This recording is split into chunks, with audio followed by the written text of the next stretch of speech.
Are you looking for information on the latest housing market trends in Cary, Apex, Morrisville, Holly Springs, and Fuquay-Varina, North Carolina?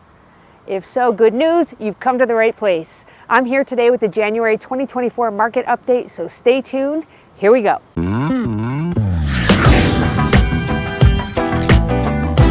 Hi everyone, I'm Heather Taylor, founder of Tailored Realty Group, where we create real estate experiences tailored to who? That's right, tailored to you.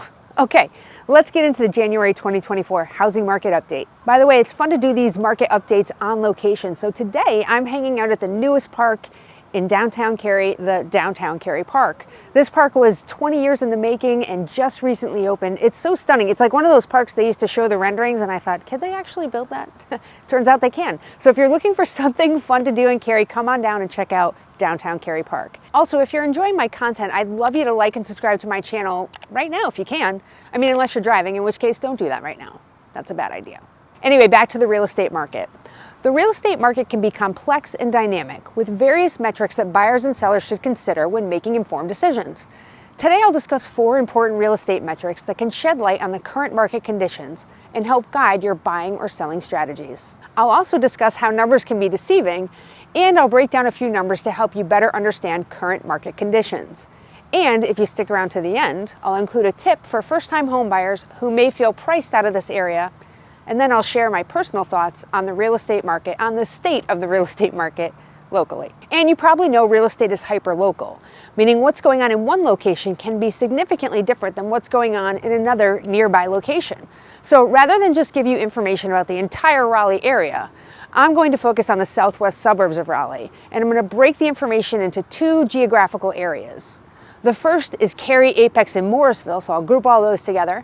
And the second is Holly Springs and Fuquay-Varina. By the way, anytime you want to dive deeper into a specific location, feel free to reach out to me at heather@tailoredrealtygroup.com. And let's chat. Those of you who are familiar with the Raleigh area know that Cary, Apex, and Morrisville all border Raleigh directly, while Holly Springs is just a little past Apex and Fuquay-Varina borders Holly Springs. So let's begin with Cary, Apex, and Morrisville. The 4 metrics we're going to discuss are median price, months of supply, list price versus sold price, and then days on the market. So, beginning with median sales price in Cary, Apex, and Morrisville. The median sales price in Cary, Apex, and Morrisville for December of 2023 was $555,000. However, that number can be a bit deceiving because it includes new construction and resale homes, as well as single-family detached homes, and then also townhomes. So I'd like to separate those numbers out a bit without totally boring you, I hope, to give you an idea of what's affordable for you in this market. So let's start with single-family home. The median price for a resale single-family home in December was $620,000 versus the median price for a new construction single-family home, which came in at $771,000. So that's almost a 25% difference between the median price of a resale single-family home and the median price of a new construction single-family home. Now, if you wanted to buy new construction, the best possible price in December was $575,000, and the house you get for that price looks like this in Apex. However, for the same price, you could get a resale home that looks like this house. And you can find resale houses that start under $400,000. So understanding the nuance of the median price is helpful when considering the location of your future home. In fact, if you're okay sharing some walls, the median price for a resale townhome was $455,000, and a new construction townhome will run you about $491,000. In fact, there were some pretty adorable resale townhomes that sold in December in the mid-300s. Like, check out this cutie patootie right here. Okay, moving on now to months of supply, which in my opinion is a much more telling number than the overall inventory number. Why, you may ask? Why, Heather? Because the overall inventory number is not relative to anything. So if I told you we have 250 current listings, you have no idea to know whether that's a large number or a small number unless you know the other side of the equation. How many buyers are out there? For example, if I say there's 250 current listings and you're the only buyer, well, you've got a lot of choices, right? However, if there's 1,000 buyers out there, you know you're going to have more competition, thus reducing your choices. That's why I prefer to discuss inventory in terms of months of supply. Here's the deal. Months of supply tells you how quickly the existing inventory would sell out based on the average number of homes that are selling in the area. An important thing to note is that 4 to 6 months of supply is considered a balanced market, while anything under 4 months is considered a seller's market, and anything above 6 months is considered a buyer's market. With our current months of supply in Cary, Apex, and Morrisville right at 1 month, we're still very much in a seller's market. Now, granted, it's nothing like the market of 2021, which was just absolutely nuts, but we are still seeing multiple offers and offers over asking price. Which brings me to my next important metric, and I'm going to dive a little deeper into this one, and that's the list to sold price percentage.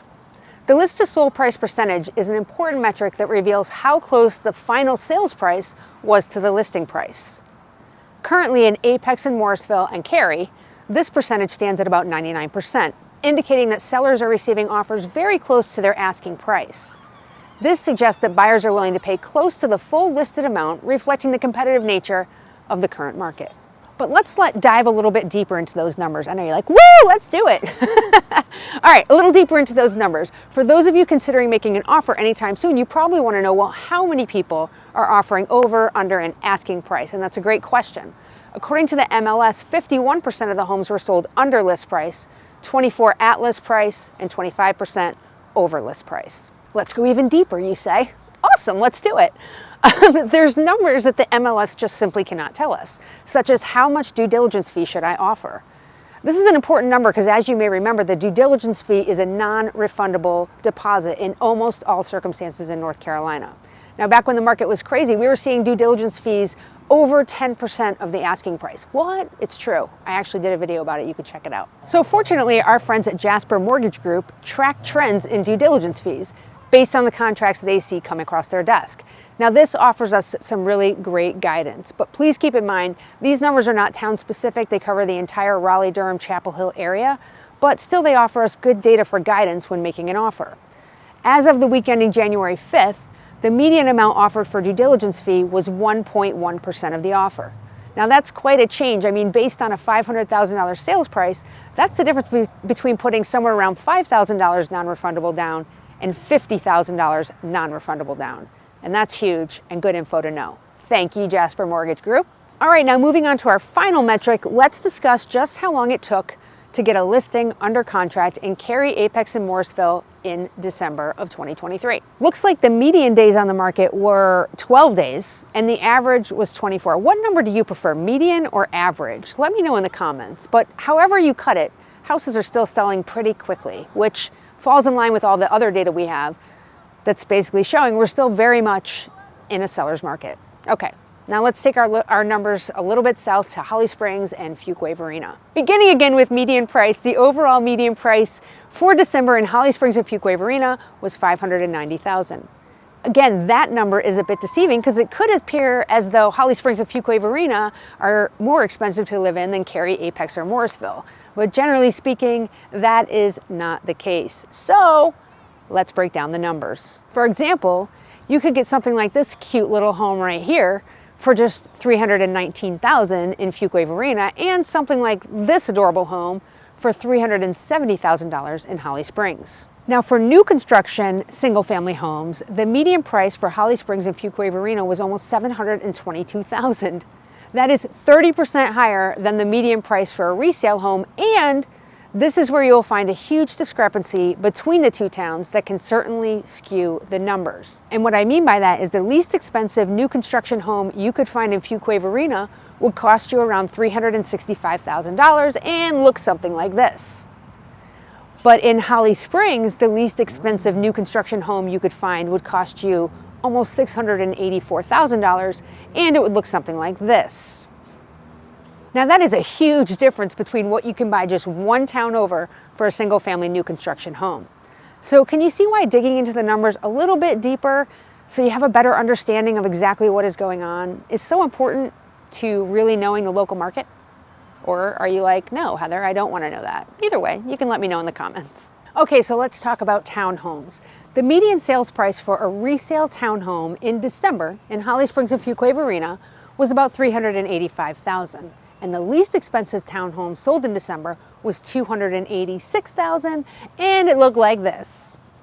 Now, there were no new construction townhomes sold in December, but There are currently 30 active new construction townhome listings in Fuquay-Varina, and they start around $360,000, and they look like this.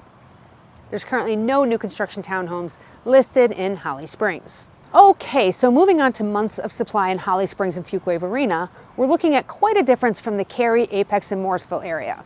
In fact, it's double. There are 2.2 months of supply in Holly Springs and Fuquay-Varina versus the 1.1 months we saw in Cary, Apex, and Morrisville. It makes sense that the further you get away from the city of Raleigh, the more affordable houses become and the market slows down a little bit. Keep in mind though, we're still far from a balanced market of 4 to 6 months, and we're even further from a buyer's market, which would be over 6 months of supply. Okay, let's take a look at the list price to sold price percentage in Holly Springs and Fuquay-Varina, and the median was 98%. So there were 64% of the listings were sold under listing price, 26% sold at listing price, and 10% sold above listing price. All this data just kind of furthers what we already know. We are definitely in a seller's market in Holly Springs and Fuquay-Varina. And our last metric for Holly Springs and Fuquay-Varina is just how long did it take the average seller to get their listing under contract. Well, the median days on market was 24 and the average was 36. So again, no matter how you slice the data, homes are selling quickly. All right, so let's wrap all this up in a nice package. What can we conclude from all this data? Basically, the real estate market data suggests that a strong seller's market with limited inventory, strong competition among buyers, and homes selling quickly still exists here in our area. Sellers can take advantage of the market strength by potentially receiving offers that are close to their asking price, while buyers should be prepared for a competitive landscape and possibly higher sale prices. It's crucial for both buyers and sellers to stay informed about these metrics to make well-informed decisions in the ever-changing real estate market. Additionally, for anyone who's waiting for a housing market crash like 2008, I just don't see any indication of that coming. Nationally, most sources like Zillow, Realtor, and Redfin are predicting a flat to mild decrease of 1% in housing prices, but again, that's nationally. Considering that North Carolina added more people to its population last year than any other state except Texas and Florida, that our birth rate still exceeds our death rate, and the unprecedented amount of equity that most residents have in their home, and add to that we have a strong labor market here in Raleigh, I'd imagine we are going to do better than the national average when it comes to home prices. Now, if you're someone who's trying to time the market, my advice to you is just don't. It's impossible to predict exactly what the future holds. Could we have predicted that a pandemic was going to come and drive prices through the roof? I just don't think anyone had any idea that was going to happen. So what I tell my clients is buy when the timing is right for you personally. When your financial ducks are in a row, when the numbers make sense, and if you're buying a primary residence when you intend to stay for a while. Over time, real estate is still the #1 path to wealth.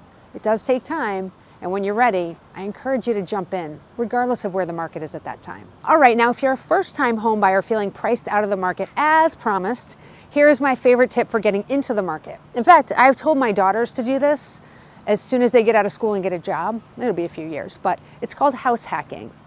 House hacking is when you either buy a multifamily property like a duplex, a triplex, or a quadplex, not so easy to say. Anyway, you live in one unit, you rent out the rest of the units, or you buy a single family residence and rent out your rooms to friends or offer them as short-term rentals like Airbnb or Vrbo.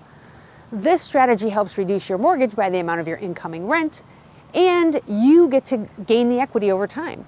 Then when you're ready, you can sell, the equity is all yours, and the gains are tax-free up to $250,000 for a single person or $500,000 if you're married.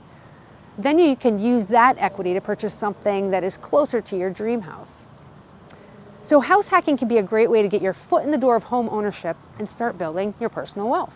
That's about all I got for you guys today. If you have any thoughts on the current state of the market, or if you'd like me to present different data next month, or if you have other suggestions for first-time home buyers, please let me know in the comments below. If you prefer to chat with me directly, let's schedule a hassle-free, no-obligation consultation via Zoom.